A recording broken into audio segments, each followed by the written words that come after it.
I'm going to share with you 8 investments you must make by the age of 45. Now we know time waits for absolutely nobody, and the older we get, the harder life typically becomes, and usually the more expensive it also could be.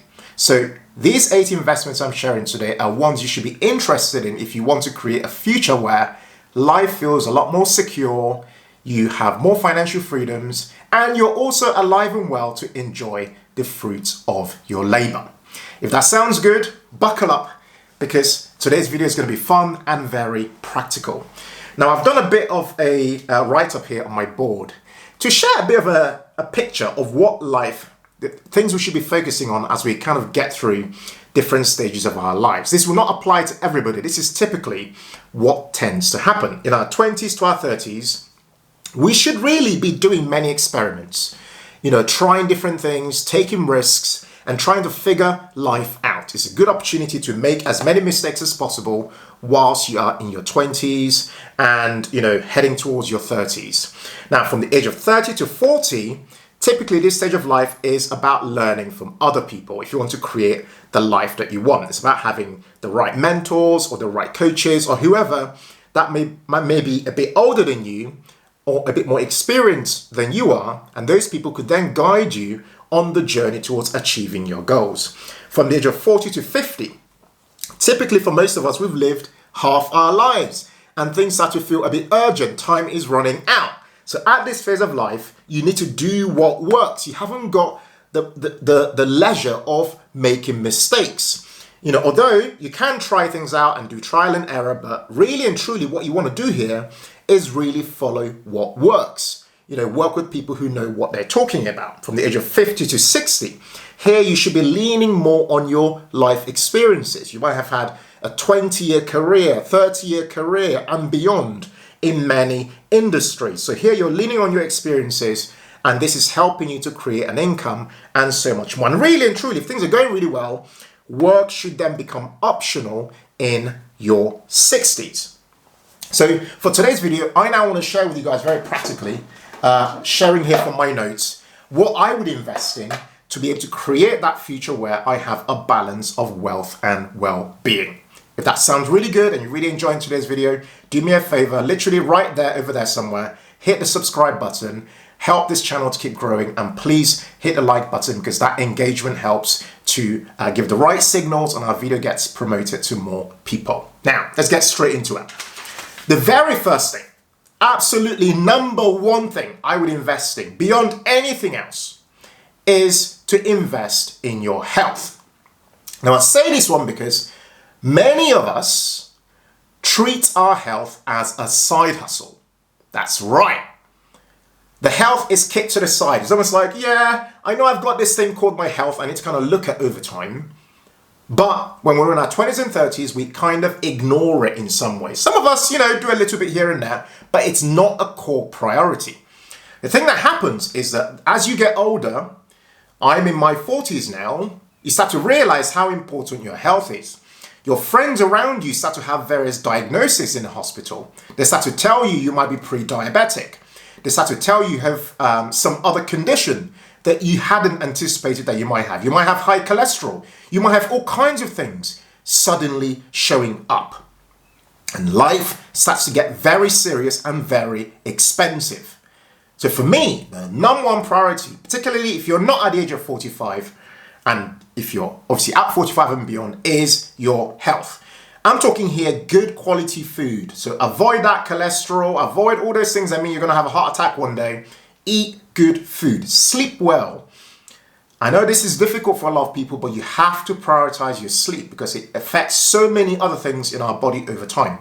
Exercise, the recommendation is about 150 to 180 minutes per week, which is about 30 minutes per day of good exercise that gets your heart going. Health insurance. This is very important. I know not many people, a lot of people can afford health insurance because budgets are tight, but this is something worth having if your budget allows, even if it means making a sacrifice.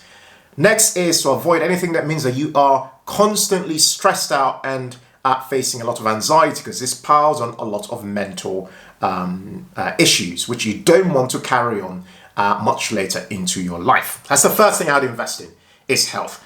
Number 2 is Cornerstone connections. Now, what do I mean here exactly? You see, in life, the thing I've learned over time is the relationship capital you have is worth so much more than the money you have in your bank account. So for me, what I'd be doing, by the age of 45, what I'd be aiming to do by the age of 45 is establish certain connections with certain people with certain expertise. Yeah. So for example, I want to have, if I pick my phone up, and look at my contact details, you want to have a specific person who you can, like your go-to person for each one of these things. Number 1, like a pastor or a spiritual leader, whatever your area of faith is, whether you're Christian, Muslim, Jew, or Hindu, whatever it is, whatever your area of faith or no faith, you need somebody who you can go to. For me, it will be a pastor, for example. Somebody who can, give you a different perspective that isn't just based on what you see on social media or hear on the radio or TV. Number 2, a financial advisor or coach. Number 3, a solicitor. Number 4, a builder. Number 5, a GP or doctor. I've had many times where I've had to email my friend, my doctor friend, a GP friend called Sheon, WhatsApp him and go, here's what's happened. Can you give me your perspective on this? Yeah, having someone like that who you can reach out to before things get critical or in the event of an emergency is so important. Next is an architect. Next is an entrepreneur. You need somebody who is a risk taker, who solves problems, who creates value in more ways or in a different way to what you might be doing through a day job. Yeah, because they will give you a different way of looking at life. And then the final type of person I've got on my list here is a business leader, somebody with about 10 to 15 years ahead of you in experience and age. Now, getting into the circles and the space with these people requires you demonstrating trust and integrity. Okay, you have to be a man or woman of your word. If you say you're going to do this, please do this, because otherwise it doesn't look very good. Yeah. And by doing that, you demonstrate that you're someone who over time can be trusted. And as a result of that, you are welcomed into more inner circles. Yeah. Now, the reason I call these people the cornerstone connections is when you think about a building, think about what the cornerstone represents. The cornerstone is that stone in the corner of a building, usually at the bottom, not always, but usually at the bottom, that acts as the cornerstone. It's connecting two walls. These people in your life will be the people who you go to, and they will connect you to other people. They'll connect you to other opportunities. They'll open doors. They'll tell you things that you might not find on LinkedIn or, advertise publicly. Okay? That's the second thing I would invest in. Oh, and to mention, some of these things might cost money. So the way I find you build these cornerstone connections is to actually learn to give. Make giving a part of who you are, part of your inner culture. And giving might involve spending money, going to a restaurant, whatever it is, becoming part of somebody's community or paying for time with them or whatever, buying them a small gift, whatever it is. Yeah. But you're giving, not just expecting to get back, but the saying goes, you should dig your well before you're thirsty. Okay. So that's the perspective here. That's number 2. Number 3 is to invest in stocks. Okay. We talk about investing a great deal. Please feel free to go and watch our investing playlist here on YouTube, for example. But I want to just use one example. And this is not financial advice. Please, this is not a personal recommendation to you. But I want to talk about something I invest in, right? There's a fund I've got Mary and I have in our portfolio called the Vanguard US Equity Index Fund Accumulation. I went, before I came to make this video, to just go and look at what 10 grand invested in this fund in July 2009 would be worth today. Okay? Have a guess. In fact, have a guess at what you think it'd be worth. Feel free to pause this video right now, think about it, and post a comment in the chat. What do you think 10 grand invested in this fund would be worth today? Now, assuming you pause and you've come back, here's the answer to it. As at August 2024, that's the last data I can see online for this fund, 10 grand invested in July 2009 would be worth £93,211. Just think about that. That is 9.3 times your money, or 930% increase. Like, just process that for a minute. That's like the same as saying, if you'd put 100 grand into this one fund, again, not financial advice to you, illustration only, education only. If you put 100 grand in, it would be worth £932,000, almost £1 million, for doing absolutely nothing except putting the money in the right environment. What am I saying here? Invest your money. Look, God. You can suffer to make money, or you can invest your money to make money. The choice is yours. Now, when you invest your money, there are different pathways. You can go via a tax-efficient account, your ISA, stocks and shares ISAs, lifetime ISA, a pension, and what have you. I don't want to dwell on that. I'll link below and above to additional resources to support you in this space. Or you can go via a non-tax efficient account, such as a general investing account, which people tend to do if they don't have, if they've exhausted, their contributions to tax efficient accounts. Yeah. Okay. That's number 3. Number 4 thing I'd invest money into is into a cash flowing business. And I know this is going to sound really obvious, but I'll say it anyway. It's important to grow old with some money, or to grow older with some money. As you're getting older, it's important to have some money. Now, why is that? And I know I'm speaking the obvious, but I've learned a great deal about life from watching older people. People who are 10 years, 20 years older than me, watching my parents. I watch them and I learn. I listen a lot of the time. I just let them download and I'm listening, and I'm observing their lives. I'm observing the quality of their lives. And as you get older, dignity is important. Independence is important. Options and choice is important. Enjoyment is important. So it's important to grow older with money, with the safety of some savings, some investments, and what have you. And so the thing I'd put money into, number 4, ideally by the age of 45, is a cash flowing business. Examples: online businesses are great. They're different kinds, different varieties. Recently in our community at Financial Joy Academy, we looked at a case study, and I do this every Monday. I call it the Monday MBA.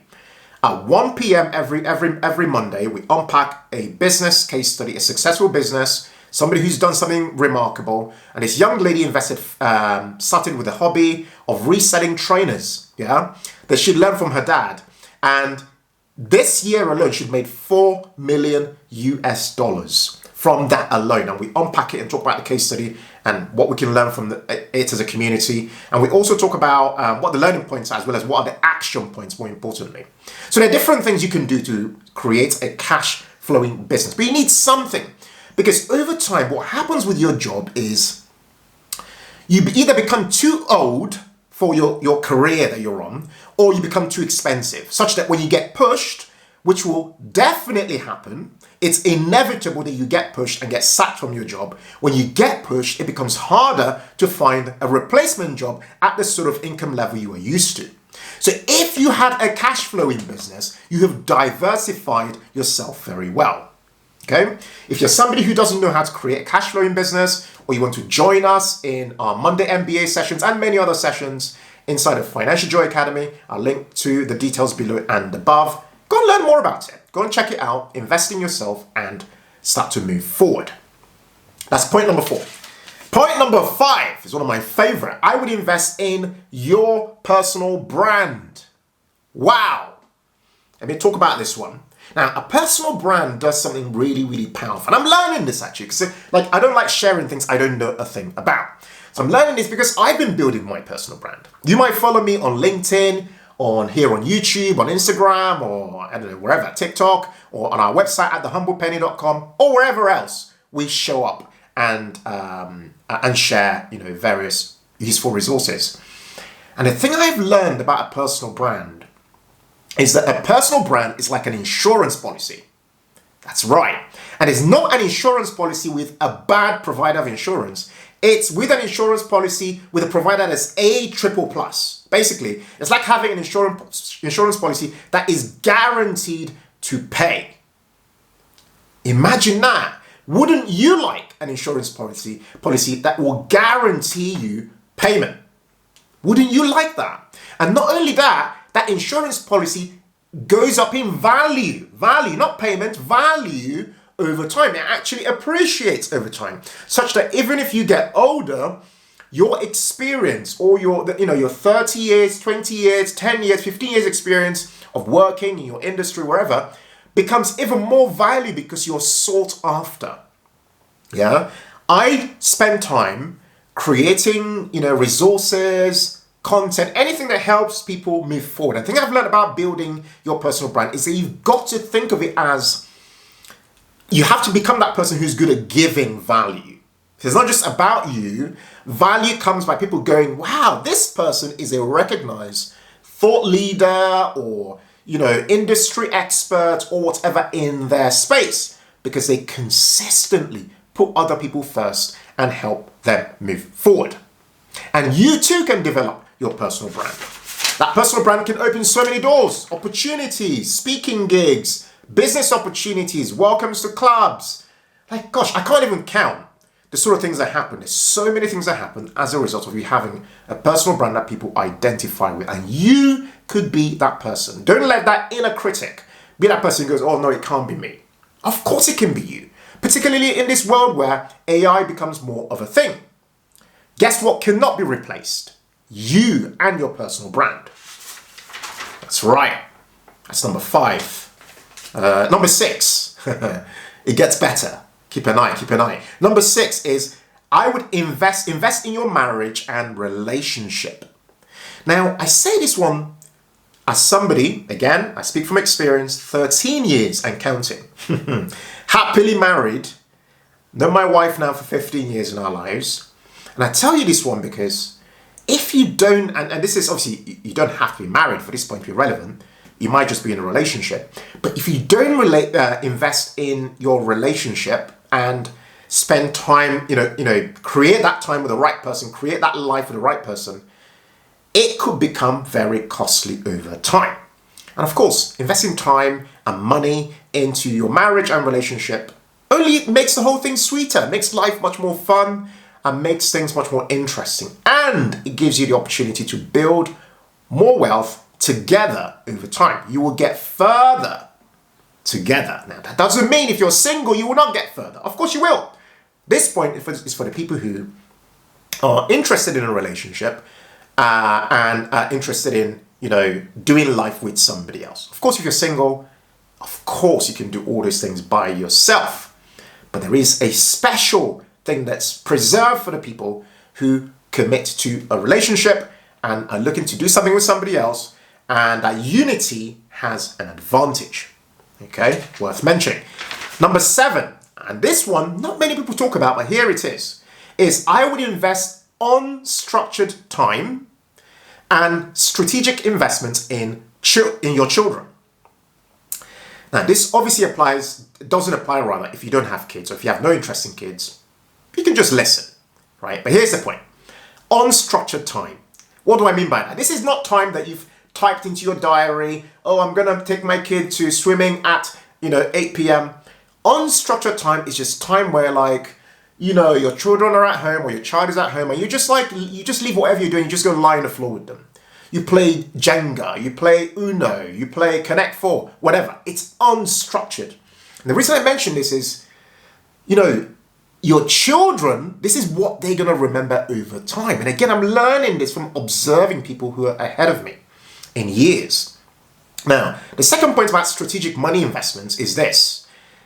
The point here about raising children, as a parent myself, of 2 children, 2 boys, Mary and I are raising 2 boys who are currently aged 11 and 9. The point I've learned about children is either you pay now or you pay later. So if you don't invest in your children strategically, you might end up with, if you invest in them, you end up with children who hopefully over time, or most likely over time, will become independent. They will grow up confident and they will understand their identity and they will be able to create their own opportunities. That's what we want.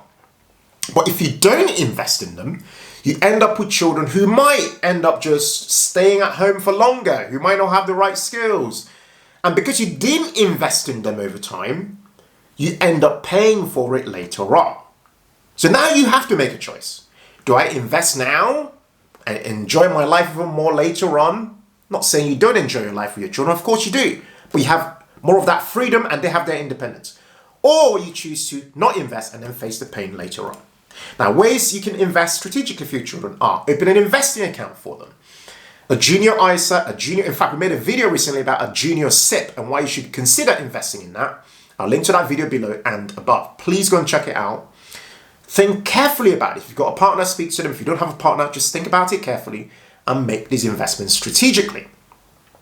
Extracurricular activities. Our sons play chess, for example, football, the piano. These are things that they've chosen themselves, not things we've gone to them, oh, this would be a nice thing for you to do. No, this is their interest. We're investing and following their specific interests. Yeah, whatever it is for you and your children, the key point is invest strategically and see the rewards in the future. Number 8 is a house. Controversial topic. Okay, some say you should buy a house if you can.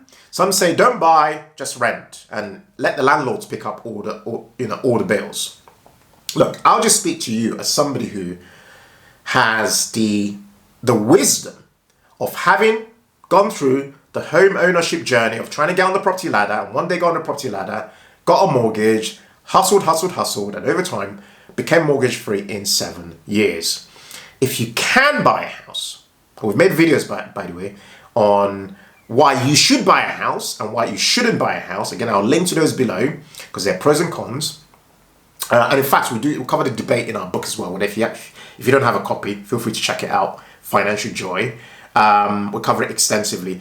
But the point I'm making is this: owning a home has a very important utility. So beyond it just being like a normal investment, like a stocks, buying your funds and what have you, index funds and ETFs. Beyond that, a home has very important utilities. Where home is where all the joy is, where all the family, where your meals are had, where you have that security, where you call your safe space. It gives you safety. It's a place from which you build wealth for the future. Yeah. But there's a piece that we often ignore, which is that having your own home, and ideally over time paying it off as early as you can, gives you security in retirement. When we talk about retirement, people are like, oh yeah, nah, retirement is just so far away. Breaking news. Retirement is actually not that far away because for some people, they are forced to retire as a result of poor health. Yeah.